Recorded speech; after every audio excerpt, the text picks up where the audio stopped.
মনে আছে তারপর 18 রাতের ভোটের নির্বাচনের সময় জনাব মোশাররফ নিয়াজিকে ধানের শীষের পতাকা দিয়েছিলেন।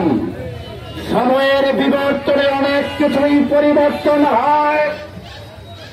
আপনারা জানেন বাংলাদেশ জাতীয়তাবাদী দলের ভারপ্রাপ্ত চেয়ারম্যান তারেক রহমান বলেছে বাংলাদেশের রাজনীতিতে ছাত্রদের আন্দোলনের মাধ্যমে এক নতুন দিগন্তের সূচনা হয়েছে, নতুন রাজনীতির সূচনা হবে।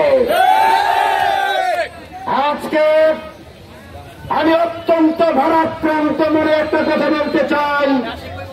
আজকে আমার এই সরকারে আগমন উপলক্ষে কিছু হাতে গোনা মানুষ ষড়যন্ত্র করতে চেয়েছিল, তারা আমাকে আটকিয়ে দিতে চেয়েছিল, কিন্তু আপনারা আমাকে এখানে উপস্থিত করতে সহযোগিতা করেছেন।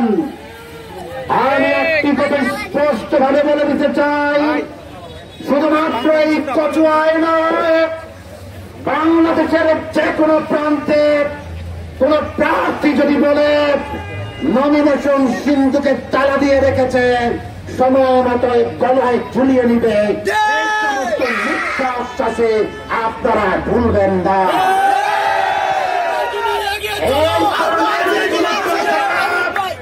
তারেক রহমান কখনোই কোন নেতাকে কোন কর্মীকে বলেননি